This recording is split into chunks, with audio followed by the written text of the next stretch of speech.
Welcome to Mallett and Michelle on Dripping Springs, hosted by me, Michelle Lewis, and Steve Mallett. Well, hey there, Michelle. Hello, Steve Mallett. How are you doing today?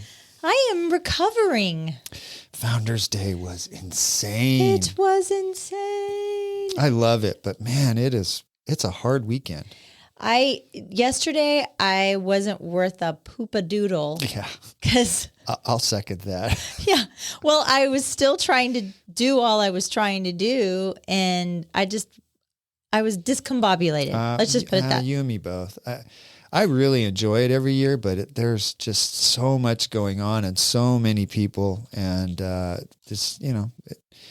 is what it is, but we love it every year. But next year we'll forget about all the chaos and we'll be back and at it. So. I can say that without a doubt, this was the most sober I've ever been at any Founders. I have never been this sober at a Founders because I was so busy, but. Well, it's good. It's good. Yeah, that is good. Yeah. Hey, our guest today, Allie Miller, who is a registered dietitian, an author, and an owner of Naturally Nourished Market in Wimberley. Yes. I'm excited about this one. I am. I was introduced to her by an old friend of mine, Erin Hicks, who is also a cookbook author. Oh. But Erin, Erin, I've known each other since elementary school. Beautiful. She's drop dead gorgeous. Erin is. You know what? I'm sure Allie is too, because Erin does not hang out with ugly people. So great. Hey, quick little public service announcement. On one of our properties recently, we needed to get a survey. The sellers that we represented needed to get a survey. And we asked the title company to get some bids on surveys, and they got us 5 bids. It was around about 11 acres with the house, not too complicated. And we got 5 bids in, and the bids were $5,000, $4,200, $3,400, and $1,200. Okay, so is it like is the $5,000 like the Cadillac of surveys? Do you get like sprinkles on top and like gummy worms, or do you not?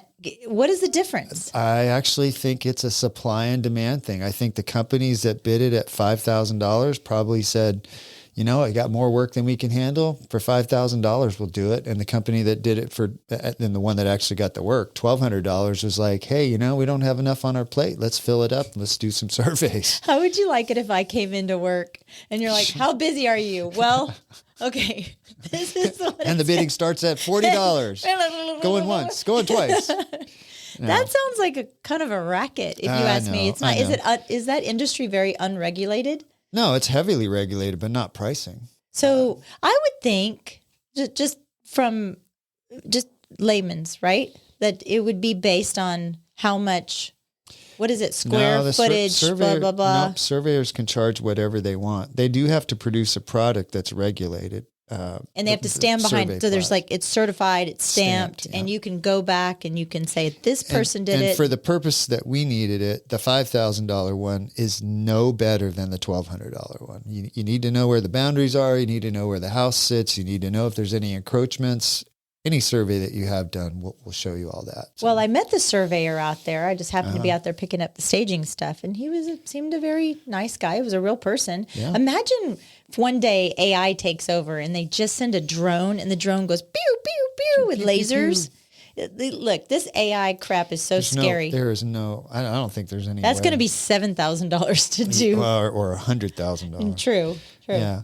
What do you got? Well, guess what season it is upon us? It's allergy season. Allergy season, yeah, most definitely. But it's tornado season right now, April to June. It's when that cold winter air gives way to the summer heat. It just kind of crosses and makes this tornado baby.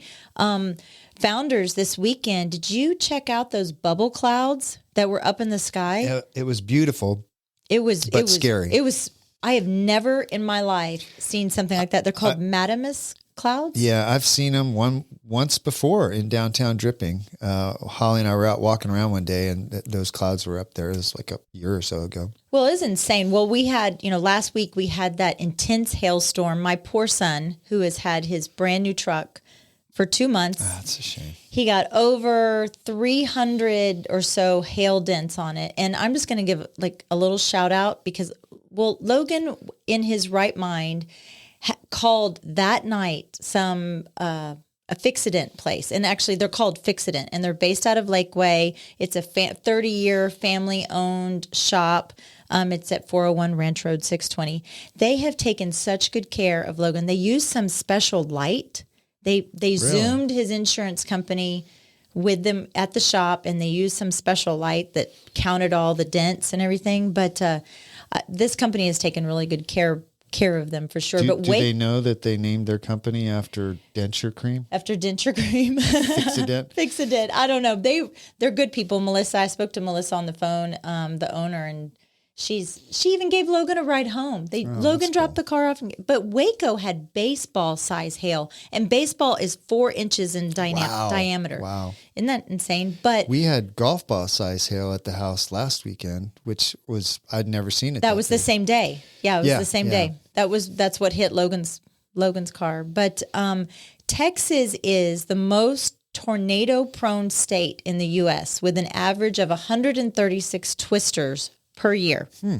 But 2022, we broke the record. Texas experienced 159 tornadoes, more than any other state. They do feel like this year we may actually break the record because more than 450 tornadoes across the U.S. this year have already been reported, exceeding the historical average. So it's going to be a bumpy ride, folks. So clean out your garages and stick your cars. Climate change. But, I have a story on a trend that I think Todd is going to love, but you're going to hate. Okay, what is this? It's Mow May. You know, I have to tell you, Todd actually likes mowing the yard. Oh, does he? It's very cathartic for him. He likes it. Yeah. Well, then he won't like Mow May. Yeah. You know what? That's just lazy. Well, that's funny. That's what some of the people in this article I read said. So it's a British movement that started in 2019. And the idea was that you don't mow from May 1st to May 31st. You don't mow your yard, and you let it kind of go to seed and go to flowering for the bees and the pollinating bugs. Well, that's why I have my garden with all of my flowers and everything else. But there are some cities that you can't do. Actually, Austin is one of them. You can't let your yard grow beyond a certain length. And actually, my friend Tiffany that I run with, in her neighborhood recently, somebody ratted out one of the neighbors. And there was a guy from the city, drove up in his city truck with a ruler and went out in the yard and measured the grass and issued them a citation. It's like, really? So that's your taxpayer money out. I actually got, Todd was out of town when he was traveling, used to travel a lot. And we're yard people. We full on yard people. You have a beautiful yard. Thank you. Well, the HOA said that, because we were having some drought, and Todd said, look, I'm not going to mow it this time around. I'm just going to let it get a little bit longer to preserve the water, the moisture in there. And the HOA of everything, our yard was always so beautiful, complained. I made them come out with a ruler and tell me where am I in violation. So we actually just had 5 yards of dirt delivered this morning in front of our house to spread on our yard. Yeah. Well, keep it up. There's a University of Delaware professor that says that lawns, like our lawns, grass lawns, are dead zones. There's nothing growing there. The herbicides and pesticides we put on there and so he's actually advocating even more than that. Not even no Mow May. He's advocating for just letting all of our yards go to pot. Let them be filled up with weeds and not mow them at all. I don't like that. You know what? My favorite time is just to sit in the morning. I go out there and I sit and I look at my flowers in my yard and I water my plants, and I love it. Well, yeah. Well, then there's another drawback to letting your lawn get really grown up. You get a lot more critters. Well, like my kitty cat this morning, you had a little mousey. A little mousey. Yeah. Well, you Tom also and Jerry. You get mousies and you get snakies. No. Yeah. I believe in my heart of hearts that I have an absolute below average number of critters and snakes that they just don't come into my yard.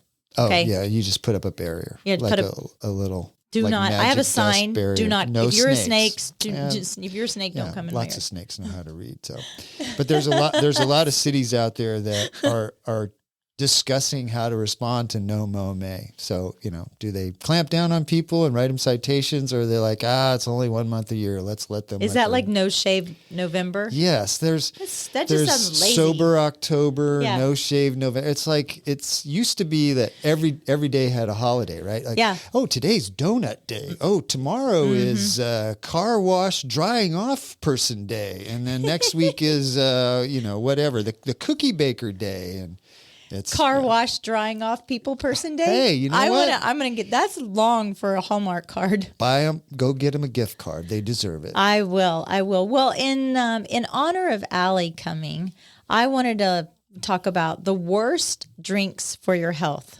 I joked around this morning. I told Cedric that we have a dietitian coming in. We're interviewing this morning, and he goes, "Oh yeah," and I had a banana. And I had a Lunchable, a nacho Lunchable. You're so healthy, Michelle. I eat like a 12-year-old boy. You do. Actually, you eat like a second grader. I do. Hey, this is not so bad. I get my nothing wrong little. with that. I get my little portions. It seems to work for you for some odd reason. For whatever reason. But okay, so some of the worst drinks for your health. And okay, this is a big trend right now, especially with the young people. And my kids are really they're guilty of this. These energy drinks and pre-workout drinks. It's Kylie Ivanier. She's a New York-based registered dietitian. She said that these types of drinks increase your blood pressure, stress, and compromise your sleep because they contain excess caffeine and stimulants.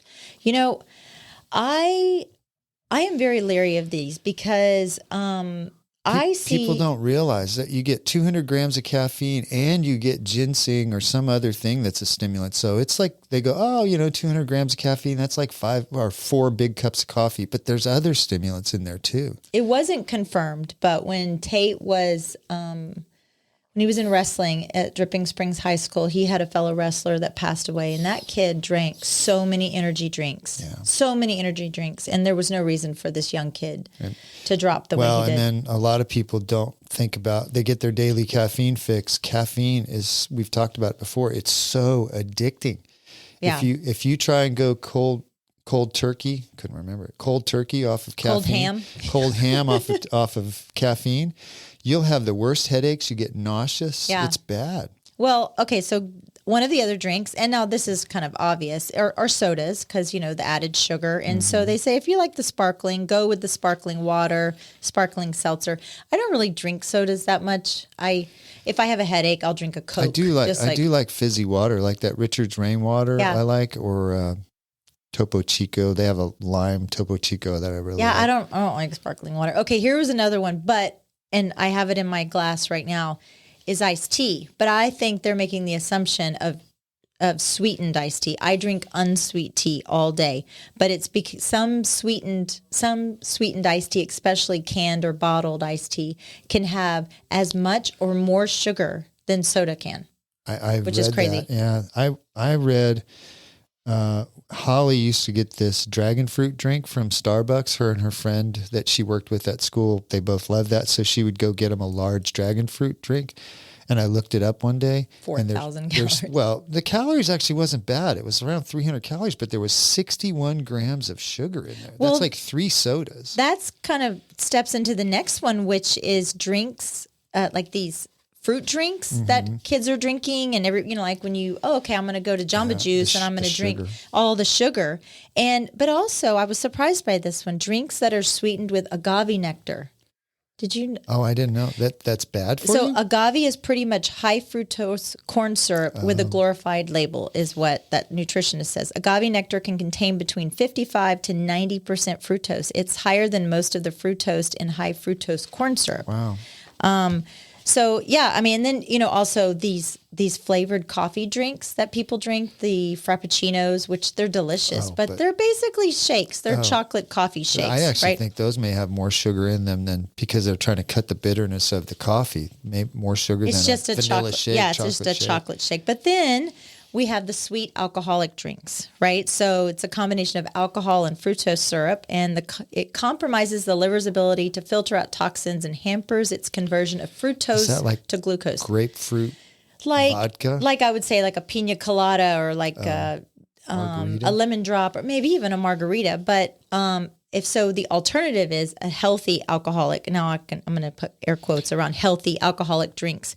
Dry wine, not stay away from sweet wines, red or white. I'll drink white wine. I don't drink red wine because I'm allergic to it. I am a champagne girl, but ultra brut champagne. It's basically the same as saying no added sugar on ultra brut. I like champagne. That's if I'm going to drink sparkling, that's what I'm going to drink. And number 3, vodka soda. It's low vodka soda. It's I've never heard of that.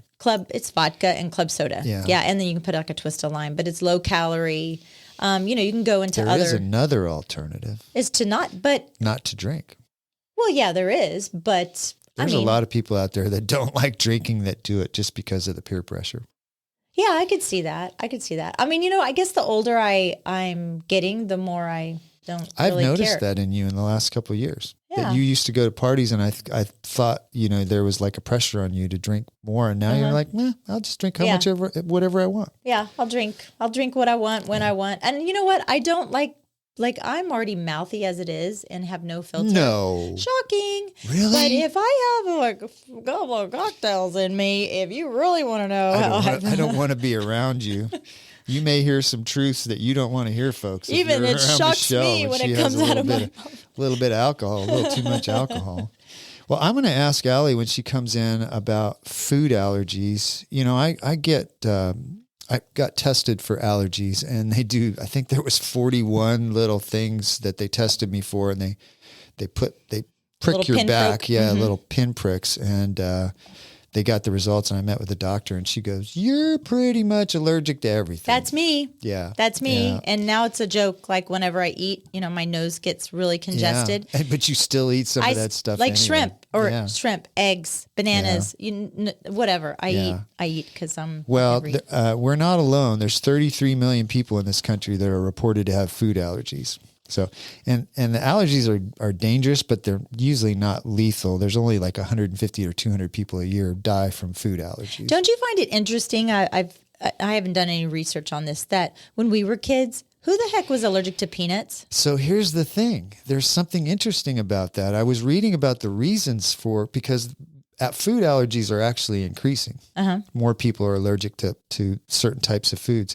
And they were saying that one of the reasons that there are more people allergic is because when you're young and you have these sort of minimal exposures to certain things, you build up a tolerance to it. Same as what the shots I'm getting, right? I go in now, and in the back of my arms, they shoot me up with some minute amounts of the things I'm allergic to, so my body builds up a tolerance to them, right? A resistance. And so there are people raising kids, and they don't expose them to peanut butter for the fear that they might have an allergic reaction to it, or they don't expose them to gluten, or there's a bunch of other I used stuff. to eat fried bologna sandwiches with Doritos in the middle of them. Okay, I know. But the point is, when they're young, it's very important for them to build up the tolerance. So they get past a certain age, and if they haven't had the exposures to build up the tolerance, then their bodies don't adjust, and they can have a lifelong food allergy. So it's actually, a parent protecting their kids from things that they think could be allergies is actually, in certain cases, creating the allergies. So go play in the dirt and eat peanuts. Yes. Actually, that was another one of the reasons. We have a more hygienic environment than we've ever had. And so our bodies, when we were we were playing in the dirt and you were eating grass and drinking out of the hose, your body was like, "Oh my God, look at all these things we got to fight." And now we don't do any of that stuff. Wearing masks. Yes. Yeah, exactly. I had to say it. Yeah. Now our bodies are going, "Oh, well, we don't have a whole lot to do. Oh, there's something we might be allergic to. Let's go attack that." And then you have, allergic reaction. So I want to ask Allie about that. She may or may not know anything about it, but it is interesting that these unintended consequences we have sometimes. We protect our kids or ourselves from certain things, but then that protection actually causes the thing that we're trying to avoid. So, I used to say with my 3 kids, the first one, I boiled everything, I sanitized everything. Yep. The second one, I would drop a pacifier on the floor. I'd wipe it off of my shirt and give it to him. 5 second rule. Yeah. The third one. Yeah.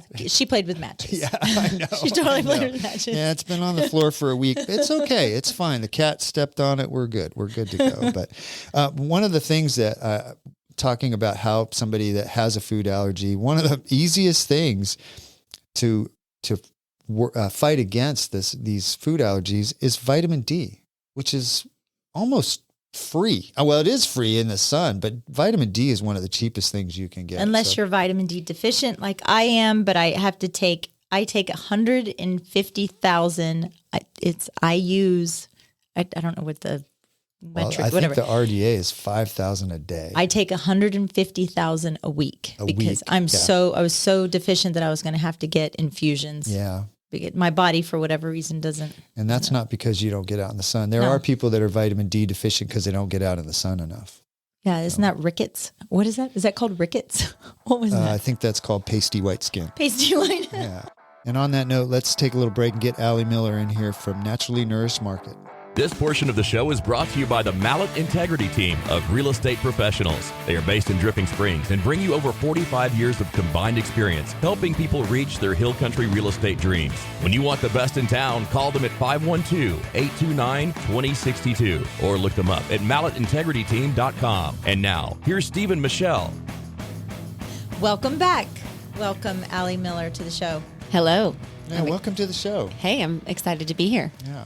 So you have, usually we'll say this is what you're famous for, but you actually are famous for 3 things. You're a registered dietitian, you're an author, and then you own the Naturally Nourished Market. I sure do. Wait, and a podcast host. And a podcast host. Naturally Nourished YouTube, Naturally Nourished podcast, Naturally Nourished supplement line. The fact just that layer you're it all even in there. here, where do you like clone yourself? I mean, I try my best. We were just sitting here talking sleep. about how tired we are from having Founders Day. From Founders. Oh goodness, I still have not attended. No, I know. I crowds. It's a lot. Yeah. Well, it was a lot. We call that peopling. Yeah. And Yes. I told Michelle I peopled about 150% of my max capacity this weekend. Well, there's a lot. The weekend prior, I gave all I had. I was telling y'all off air on a event on regenerative agriculture, and I kind of tore up my vocals. So I've been trying to take it easy and rest and. So this is swim Allie's and- sexy voice. Yes. This is my sultry late night hour. Yes, So Allie, you live in Wimberley, I sure do. and your market where is it located? It's in the Junction, so it's right where 12 and 32 meet. And a lot of people are familiar with Savage's Bar. It's right behind. It's a freestanding A-frame building, and it's about 1,000 square feet. Our mission is to connect you to the source of food as medicine. So food as medicine has been my shtick for, almost 2 decades now. Mm-hmm. And I really believe that in order to use food as medicine, you have to have a solid pharmacy or access to your ranchers and growers.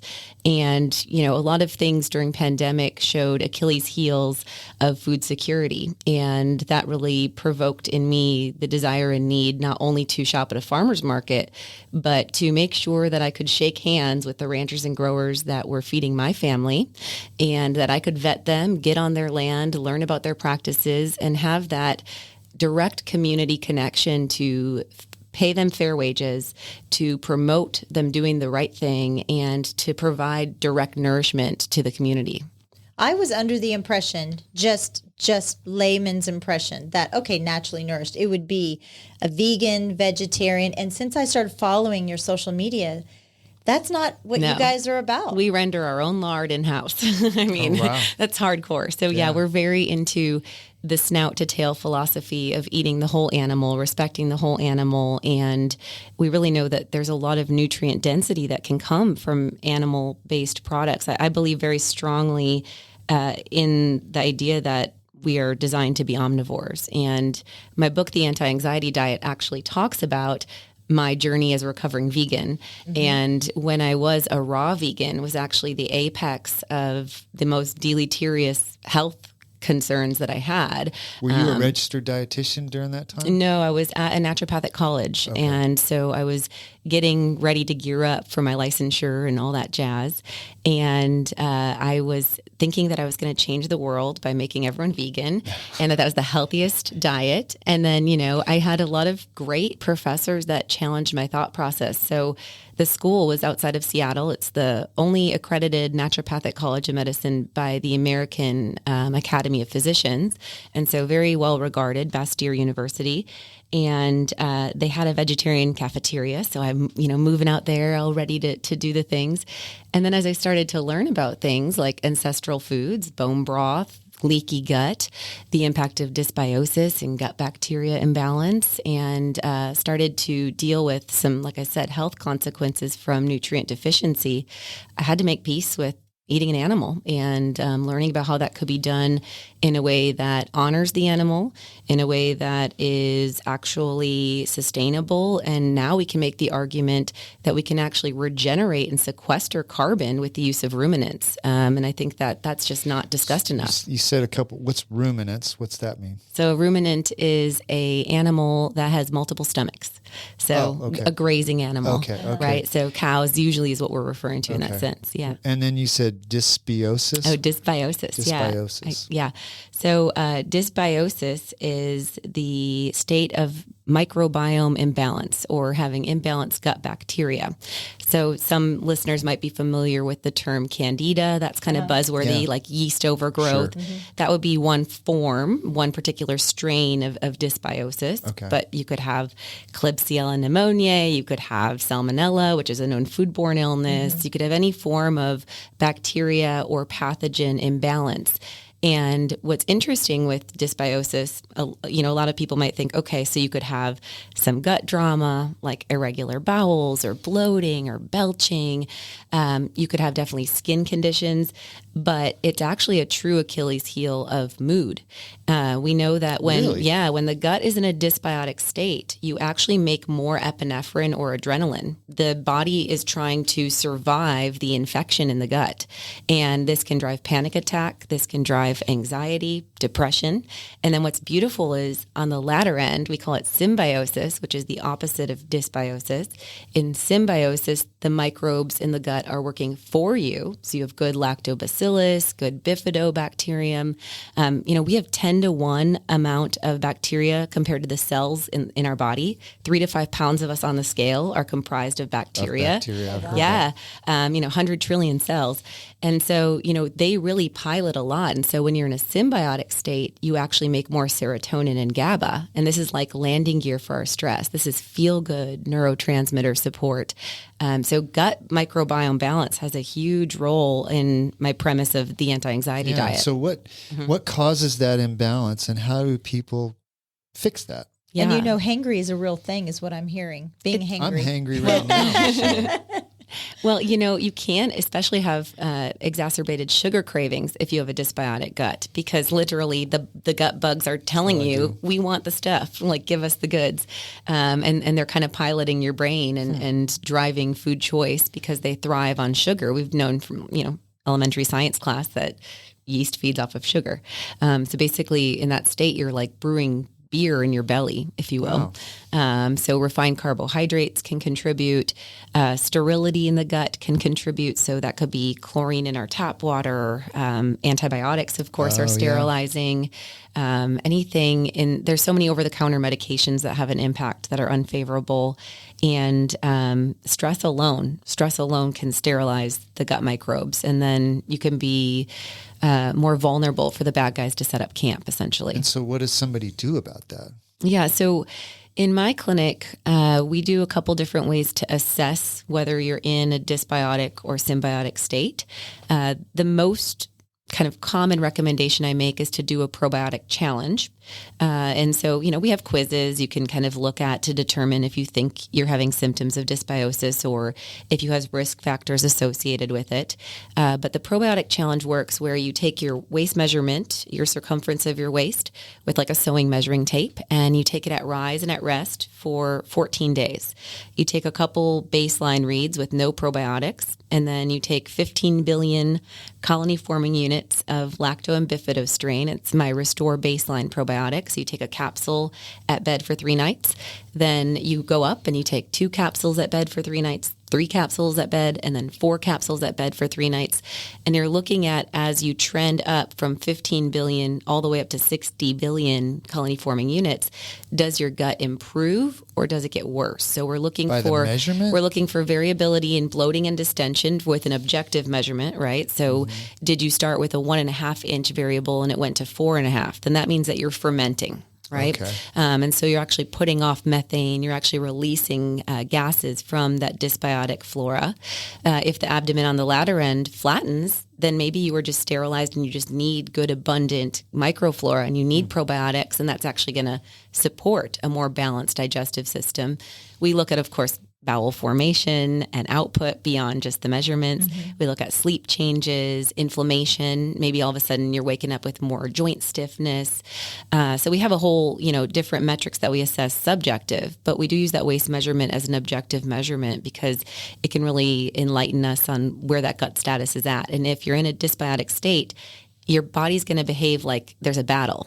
So as you provoke it with more of the good guys, the bad troops start to fight. Oh. And so that's where you'd fail, quote unquote, your probiotic challenge. And then you have to go into what's called my Beat the Bloat cleanse, where we bring in berberine and all sorts of different strategic herbs that can have antifungal, antimicrobial effects. So we kind of plow the gut, then we reseed it with good probiotic rich foods and probiotic supplements, and you're good to go.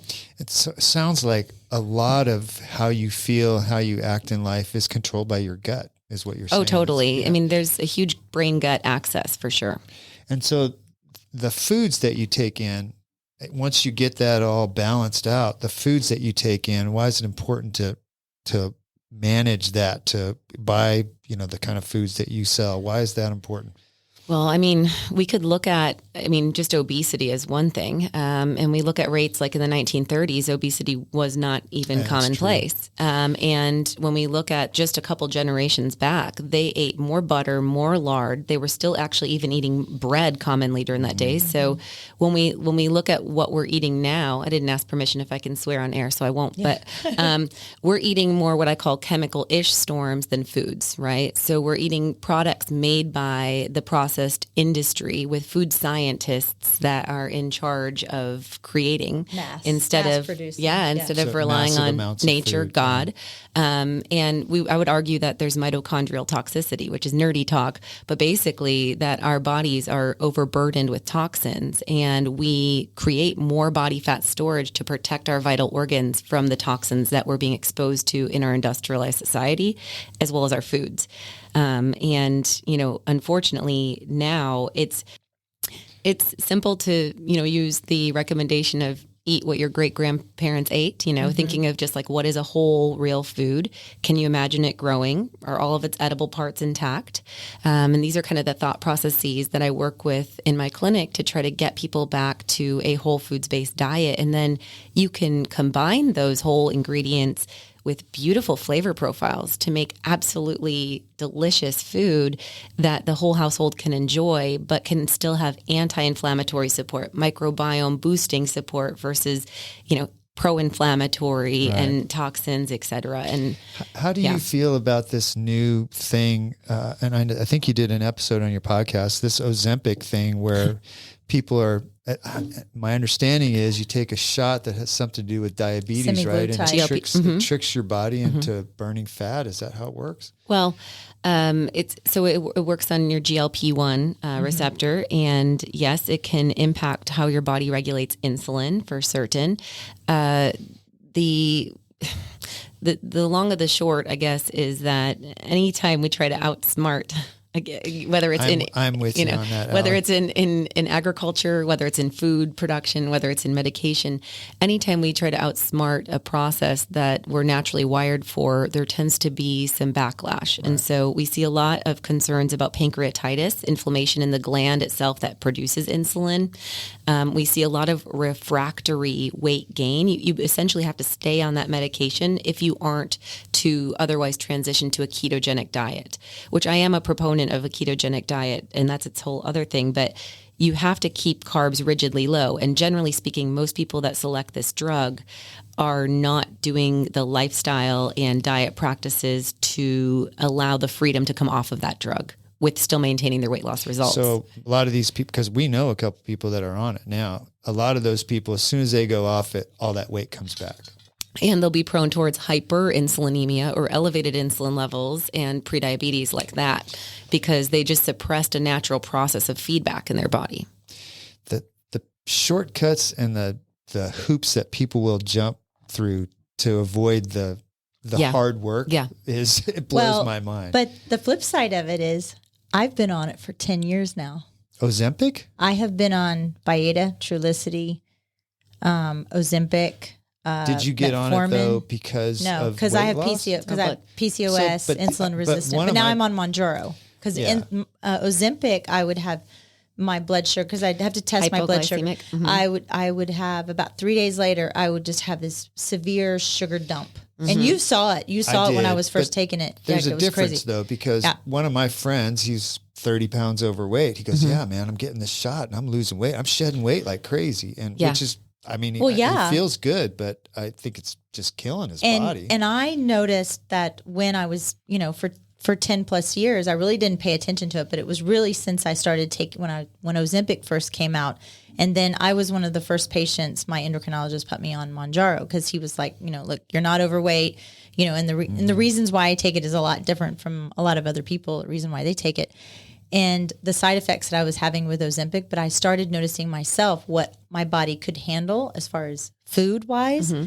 And it has a delayed gastric emptying effect. Mm-hmm. And so you really have to pay attention to your body. And, it's like to eating, like when you feel full, you should have already stopped. Mm-hmm. Like when you're feeling that fullness level, but I have to monitor my blood sugar levels and things like that. But it is kind of a catch-22. I have been watching people take these drugs as kind of an easy fix, and they don't realize as soon as they stop and then boom, they're gaining the weight again. I'm not sure there are any prescription medicines that people get that don't have some kind of. I mean, they give you the list of side effects, but But Steve, always a trade-off. In the 80s, people literally used to take speed to lose weight. Yeah. Like it was speed over the counter. They could take speed. So what I want to know is what's your origin story? Like, how did you get into this business? I mean, were you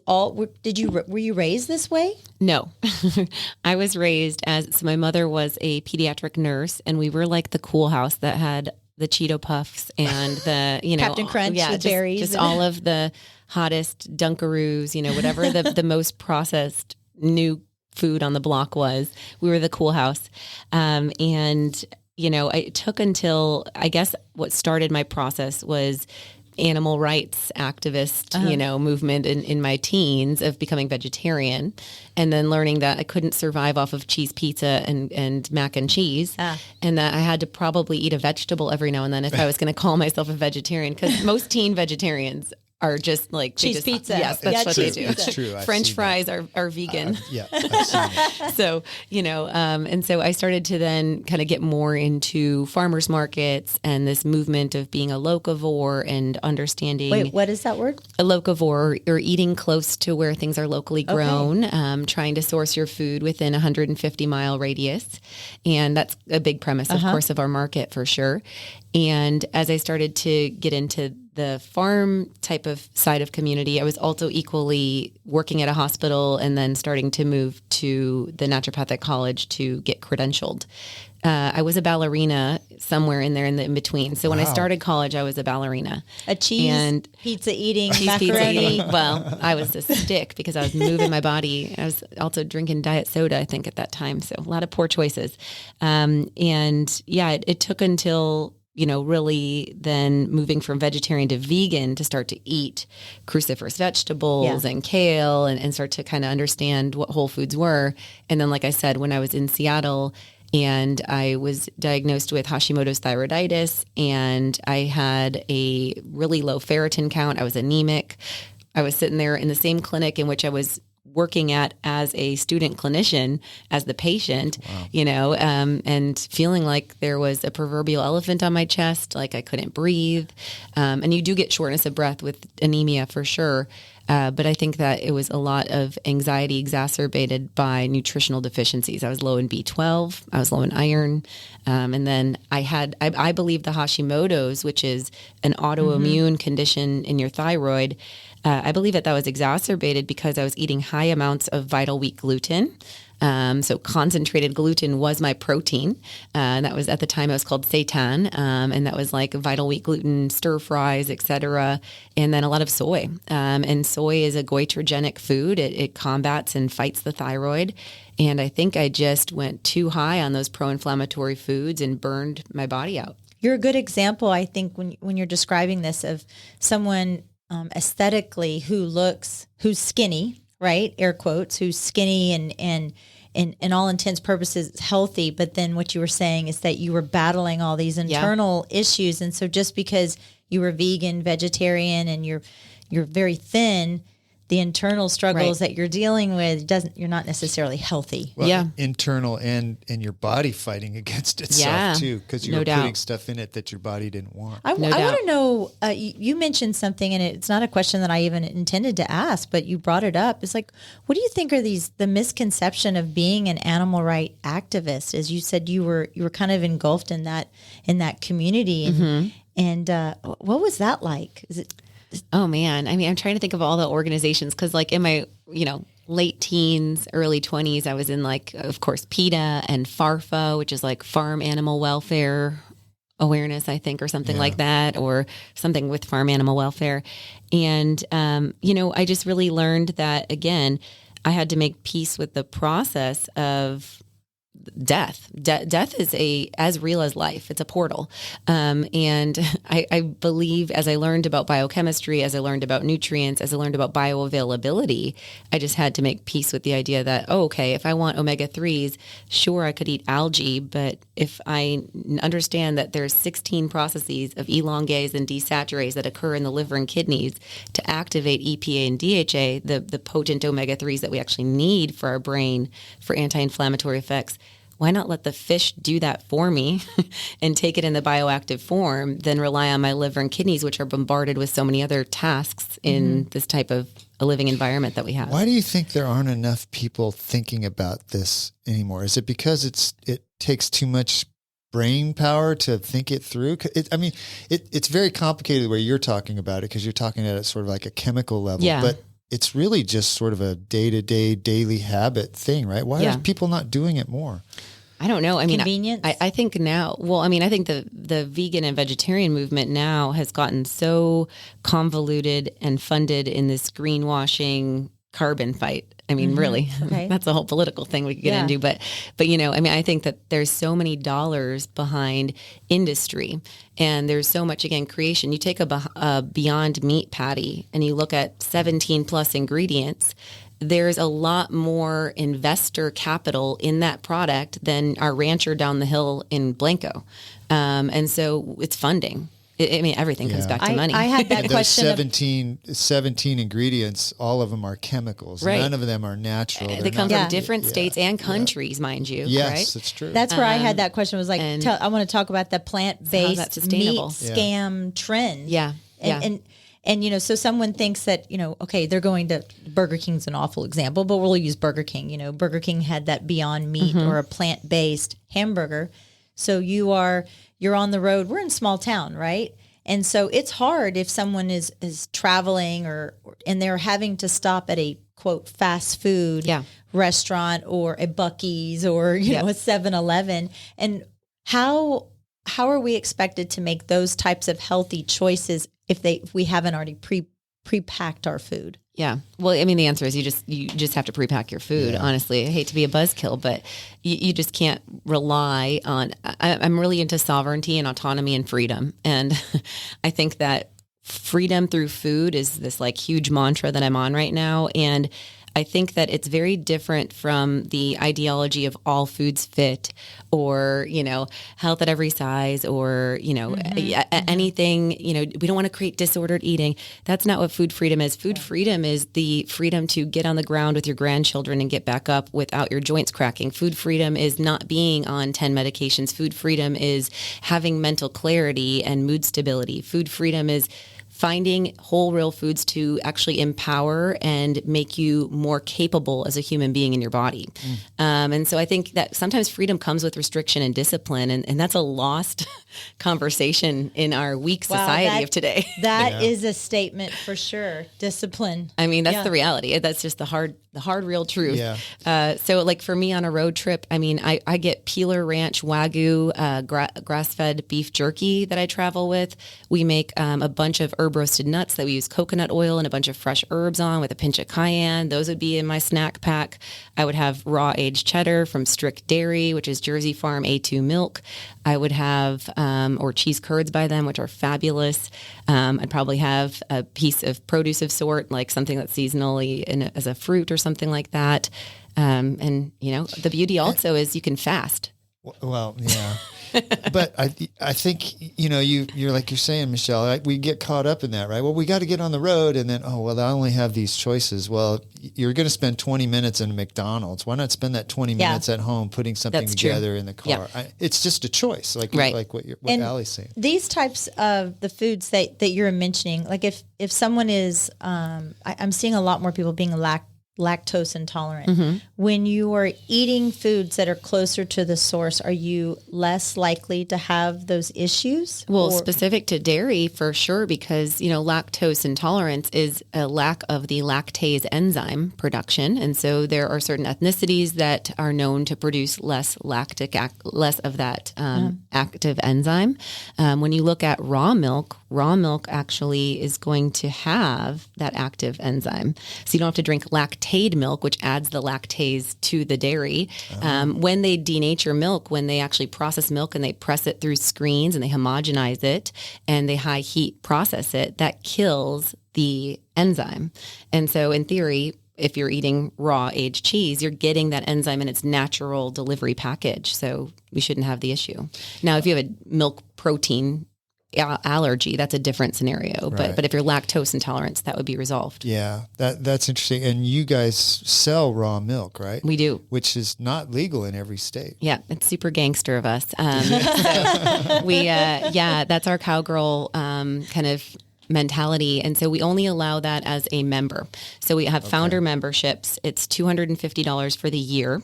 And within that, you get to save 10% off on Tuesdays. We have Taste of Texas Tuesday, every Tuesday from 3 to 5, which is open to everyone, but members save 10% off. And that's when we have most of our prepared food line production. So you can get anything like grass-fed Wagyu spaghetti squash casserole. We had egg roll in a bowl, which is saw that. Like all the inners of an egg roll. So like all of the cabbage and the slaw stuff and the flavor of that like umami flavor profile with pasture-raised pork. We have this week Tex-Mex chicken soup topped with avocado and cilantro. So lovely, again, lovely dishes. And then the founders get 10% off of all that. And then they get access to raw milk. And they also have the ability to order direct from ranchers. Like if they want brisket for a barbecue they're throwing or something like that. We cater to our members more on a one-on-one kind of buyer's club model. The ranchers and the growers that you're working with, how do you build that relationship with them and how do you, how are you vetting them? Yeah. So a lot of them, you know, the Dripping Springs Farmers Market, which is right up the way, you know, that's where we started to kind of shop ranchers. We would just pop up to all the farmers markets in the area and start talking to them and then ask them a whole bunch of questions about, you know, how they are amending illness, what are the types of medications they would use or the input, what is the feed. I mean, really deep dive questions. You say medications, you talking like herbicides? If they're using antibiotics with their proteins, and if so, how long do they wait until slaughter? Like some have different practices. So for cows, because that's almost all cows have to have some level of antibiotics. Well, in a confined farming model, cows are fed a 1/4 pound of antibiotics in their feed. It's insane. I mean, it's a mixed feed, but it's a lot. And that's what's creating all these super bugs and killing off the elderly because that's going into our groundwater. And then we're getting MRSA and C. diff and these really powerful bugs that are killing immune suppressed elderly. And we don't have antibiotics to fight them because the bugs become what we call super bugs. They get outsmarted from that abundance of We were talking about that before you came in, the unintended consequences, like somebody will decide that this one thing is healthier, but there's 10 offshoots of that create all these unhealthy situations, but they don't consider that because, hey, we did this one thing, which goes back to what you were just mentioning a little bit ago. Like a lot of the people that are vegan, they didn't make that choice because it's healthy. They made that choice because it's a political statement. Maybe, yeah. Well, I think I know a lot of people that do. Yeah. And it's obvious because what they want to do is make everybody vegan. They don't want to just go, I'm going to make a healthy choice. Like I could be at home and go, I'm going to make my own meal tonight. I'm going to be a little bit healthier. But then if I go to that next step and go, and I'm going to make everybody healthy, then. And so, and the problem with that for me is if you make a political statement, then you're not doing the research to do it right. Which is where probably most people that you see fall into, right? They have this idea they want to do, but then they don't have the tools to do it right the way you would teach them. Or to pause or think critically. And one of my favorite mantras beyond this freedom through food thing, earlier in my day when I was transitioning from veganism to becoming an omnivore, I came up with this mantra, which I use all the time now, of doctrine creates disconnect. And if we get too doctrine, if we see any principle in our life, it could be politics, it could be a diet choice, it could be anything. But if you become so myopic or tunnel vision that you give up your ability to critically think or question, or in the world of diet, to listen to your body and its yells and screams when it doesn't like things, then we're giving up the ability to actually heal because we're just being too, stone-headed, if you will, or narrow-minded. Yeah, I see that all the time. Who is the hardest, you think, to convert to this lifestyle? Someone who's vegan, vegetarian, or the Big Mac crowd? Big Mac crowd meaning like fast food eaters? Yeah, the fast food, or just the people that eat anything, drink anything. You're not thinking, you're not the conscientious kind of eater. You're pulling whatever you have out of the freezer. I mean, you're trying to do the right thing. Maybe you're buying the organic bananas, but yet you're eating the Whataburger on the weekends or what. But who do you think is the hardest to kind of adjust to this type of lifestyle? Someone who is the vegan, someone who's the vegetarian because they think, okay, I'm kind of halfway in the middle, or then someone who's just kind of like the everyday average Joe? I think it just depends on the personality of the individual, honestly, because, I think someone could be an open-minded vegan and actually allow themselves to take a pause and consider some of the elements of, like I said, nutrient deficiency or actual sustainability. And then there's also those that maybe are kind of laissez-faire with their diet and they just don't care and want to put any energy into it. So you might do better with the ones that are at least making a conscious, mindful choice. They just may need to be a little bit redirected or poked or toggled and, consider alternates. Yeah. Allie, some of our listeners are probably not ever going to get that far into it, but what are 3 things the average person could start doing today to have better health? I love that question. So, the first thing I would say is to eat more whole, real foods. So, like I said, defined as local produce, local meats, things that are single ingredient is the easiest way to say it. Single ingredient and have stood the test of time as proven through generations. And so again, things that your great grandparents ate, good choice. If you can make 80% of your diet comprised of whole, real foods, I think that's a huge step. The second recommendation I would say is pair all carbohydrates with protein and or fat, and be mindful of your total carb consumption. Because unfortunately, we are right now at this status of really excessive blood sugar, pre-diabetes, diabetes, and everyone, generally speaking, is over-consuming carbs. So when we're having no naked carbs, what we would do is instead of grabbing a banana when we're running out the door, we'd be better off having half a banana with a tablespoon of almond butter, actually. That's going to blunt that glycemic index. That's going to work more like a kind of a hill versus a mountain peak, which then crashes with a valley. And so sustaining our blood sugar levels is really key for metabolic health. And that even extends into mental health. We see individuals that have elevated A1C, which is that average 3-month blood sugar, having a significantly higher likelihood of depression and anxiety. We know that we're calling dementia or Alzheimer's disease type 3 diabetes.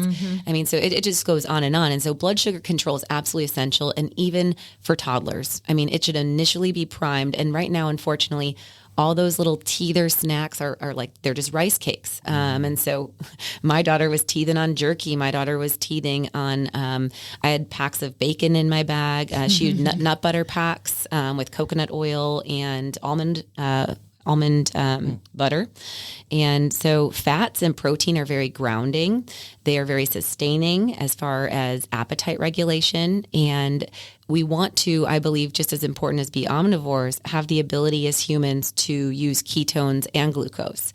And I believe that we were wired to be hybrid machines to burn fat and sugar, but we've robbed the ability to burn fat by eating too frequently, which is why fasting is so, kind of cutting edge and on the rise now. That fourth meal and that constant snacking and grazing is not optimal for metabolism, and it keeps us in a constant sugar only. We don't go into the deep reserves of our body fat. And then, that over carb consumption robs us of the ability of making ketones. I have the problem with that. I am a grazer, and it's because my blood sugar goes up and down, and I'm actually fairly healthy. I try and eat healthy, but I probably have way too many carbs. So yeah, I'd say like breakfast, having actually like eggs with, maybe if you're doing dairy, you could do goat cheese and peppers and spinach, and maybe even add a little bit more protein or avocado on that. Way superior, of course, to oatmeal or breakfast cereal, because that's pretty much a naked carb, give or take. So a Lunchable nachos is probably not. No, Michelle. But I'm asking for myself now. If I had oatmeal with some kind of protein in the morning, that balances. That'd be better. So you could stir in a scoop of grass-fed whey or collagen peptides into said oatmeal. You could also stir in some nut butter, which would be reasonable, and add some cinnamon, add some walnuts on top. So that would be that pairing of adding that fat and that protein. Or you could do eggs on the side, or a meat patty or something like that. This is interesting to me because I actually pay a lot of attention to what I eat, and Michelle will tell you I'm kind of picky. When you go to a restaurant, I'm like when Harry met Sally when I order my food. But, and I feel like after listening to you, I feel like I really know nothing about this. I'm serious, because I read a lot of articles and stuff. Sure. So when you have somebody come in that meets with you for the first time and they're trying to get on top of their diet and understand how it's affecting their body, what's the first thing that you do? So, I do a really thorough intake for sure. And, I kind of call myself like a detective of the body, because I use what's called functional medicine. And functional medicine is, so I don't just work as a dietitian, I work as a functional medicine practitioner. And what that means is I'm trying to seek the root cause of what's going on in their body. And so I'm not just looking at the symptoms, or in the mainstream medical field, ICD-10 diagnostic criteria codes, which I might use for a super bill or insurance documentation, but I'm asking why, not just what. And I think in mainstream medicine, we just go what, and then this is the protocol. We don't, not even the what. Sometimes they're like, oh, you got this symptom, this drug here will do away with that symptom. Why do you even have it then? And so I dig, and then I likely will start with an advanced lab. So I might run a micronutrient test as a blood test. I might look at salivary hormone collection, which would look at estrogen, progesterone, testosterone, cortisol, DHEA. So we're looking at both the adrenals and the sex organs and what's going on there. We might look at neurotransmitters if we're dealing with mental health. And so we would assess serotonin and GABA and dopamine and epinephrine and glutamate. I assess for individuals' stool if I'm looking at dysbiosis or what's going on in their gut. And so in that first 75-minute consultation, I'm digging as that detective of their body. And then I say, this is what I'm hearing. This is where I'd like to look a little bit deeper under the hood. This is the type of data that I think would help us get information that we can actually make a strategic intervention based on. And then beyond that, while we're waiting for that lab and that timeline, I'll still start them on some preliminary interventions based on what I'm hearing, what I'm seeing, and then a preliminary diet. And the preliminary diet is always going to be low glycemic, focusing on, again, identifying carbs in the day, balancing those carbs out with protein and fat, and then, maybe playing with fasting, maybe playing with a meal replacement as a smoothie or a bone broth-based soup. And then we kind of go from there.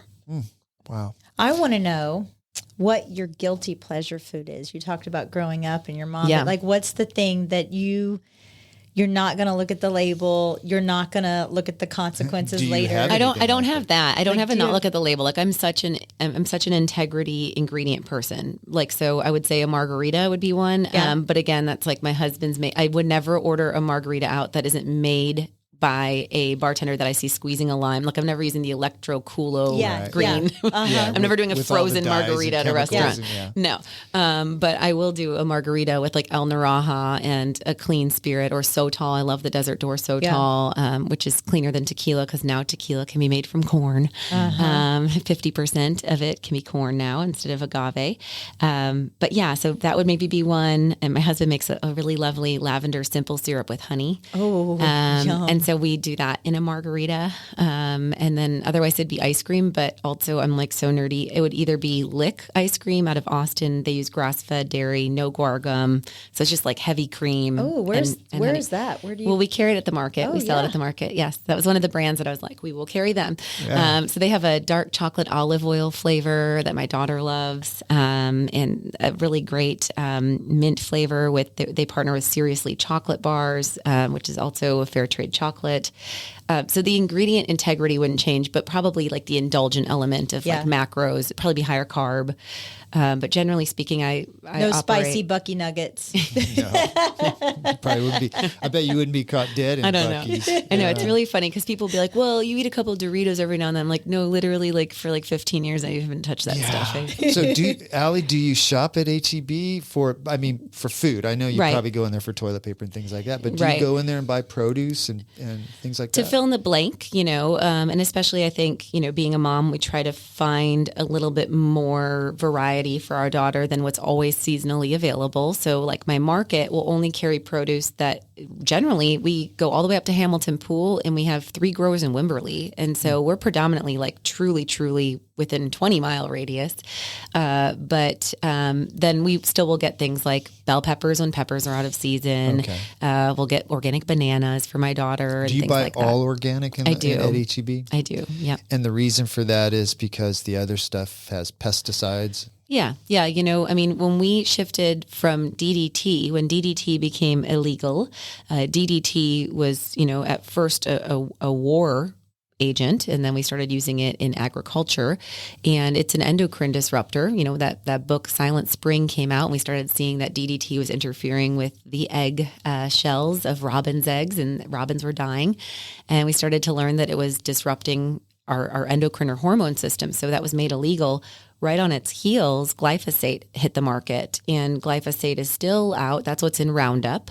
And glyphosate is not only an endocrine or hormone mimicker, but it's also a neurotoxin, and it's a sterilizer. So glyphosate on your food can drive that gut sterility, which could set you up for dysbiosis. Mm-hmm. We see high concentration in cereal grains. So a lot of children's foods are something to be considering. And then, all of our produce often is going to be addressed with those types of pesticides. You switch gears a little bit. You talked in your bio that you sent us about lowering your EMF exposure. Yeah. So I probably know what that is, but tell us about what EMF is and why you reduce the exposure and how you live in this world where everything's online. Everything. So, I'm not as much of a purist there, because you can only mitigate or reduce where you can. But a little cool backstory on that. So during what I call it the bad season, the pandemic. During the bad season, kind of like too many billions of dollars. Too many billions of dollars went into it. I don't need to add to their marketing campaign.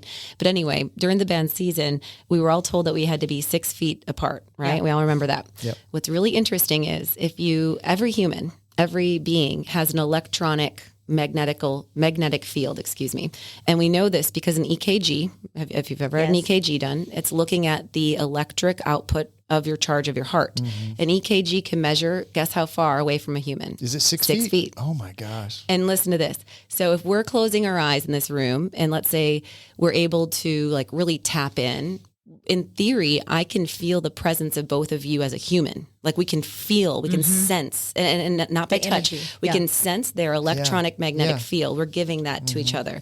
And so what's really wild is, I mean, it's draconian to really take that whole rabbit hole down of like creating separation and whatnot. But what I think is really driving a lot of disease is that we're losing the sovereignty of our own electronic magnetic field, and that's being hardwired by AI.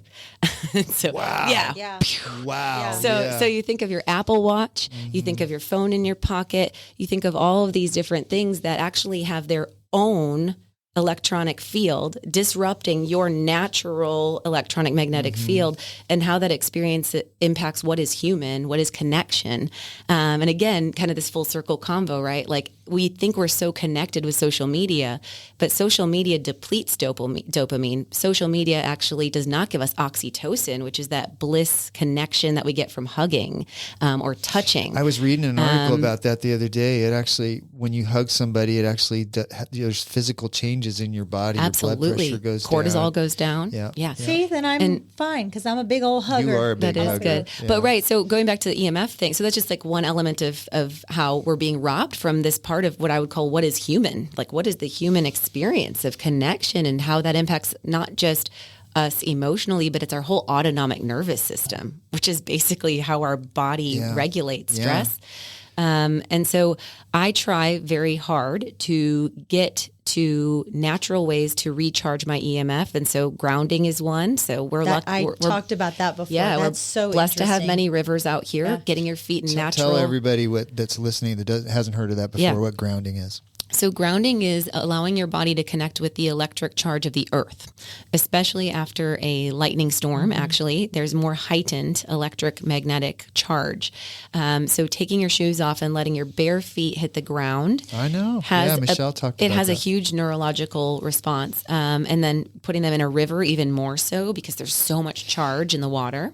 I never thought about that. I just thought that was the experience, but that is so true. We would go sit and put our feet in a Barton Creek, and you just feel better. Your nervous the whole system day. is like, Yeah. Another way to ground, not ground directly, but kind of offsetting EMF and helping to get the autonomic nervous system back on track is stargazing, which just the being out here in the dark skies community and allowing yourself to feel insignificant in such a beautiful space, I think in itself is great for the nervous system. And then just limiting, I don't like wearables. So I'm a big proponent of get off of the wireless headphones, go back to the wired in headphones. That's just too close to your brain, and you're putting little microwaves by your brain. Not a good idea. Don't put your cell phone by your prostate or your sex glands. I mean, way too many, and toddlers with their tablets right there. Yeah. It freaks me out. Yeah. I have a safe sleeve on my phone, which has radiation protection. Wow. And so you're supposed to speak through that or on speakerphone. Okay. Go in airplane mode when you can. I have a Wi-Fi kill switch in my house. So we actually kill the Wi-Fi every night so that that's not seeking and pulling. Interesting. Because we're not using it. So why have it on? Right. Kind of thing. Let our bodies fully sleep in nature. I have a Wi-Fi kill switch in my house too. It's just my house. Because it's bad internet. So, Allie, how are you? Because you've got all these businesses, which you have to be on social media. Totally. You have these websites. You're doing Yeah. your own podcasts. Yeah.